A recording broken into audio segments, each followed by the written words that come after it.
రాజ్యాంలో marriage అవ్వగానే నేను మా బావగాడు ఇద్దరం వైజాగ్ స్టార్ట్ అయిపోయాం. వీడి పేరు విజయ్, నా బెస్ట్ ఫ్రెండ్.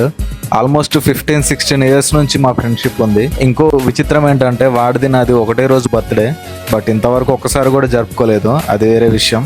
మేము ఎప్పుడో ఒకసారి కలుస్తాం, కానీ కలిసినప్పుడు మాత్రం గట్టిగా ఎంజాయ్ చేస్తాం. ఇంకా ఈరోజు రేపు 2 రోజులు వీడితోటే. సో సాయంత్రం అలా బీచ్కి వెళ్ళాము. బీచ్ రోడ్ అంతా ఫుల్ బిజీగా ఉంది. క్లైమేట్ మాత్రం చాలా బాగుంది. బీచ్ లో క్లైమేట్ గురించి ఇంకా సపరేట్ గా చెప్పాల్సిన అవసరం ఏముండదు. నేను, మా బావగాడు, ప్రవీణ్ అన్న ముగ్గురం కలిసి వెళ్ళాం. నైట్ టైంలో వెదర్ చాలా బాగుంది, కానీ వీడియోస్ తీయడానికే అవ్వలేదు. నాకెందుకో వైజాగ్ సిటీ ఎప్పుడూ చాలా ప్రశాంతంగా, పీస్ఫుల్గా అనిపిస్తుంది. అదే మన హైదరాబాద్ అయితే అన్ని అరుపులు, గోలలే ఉంటాయి.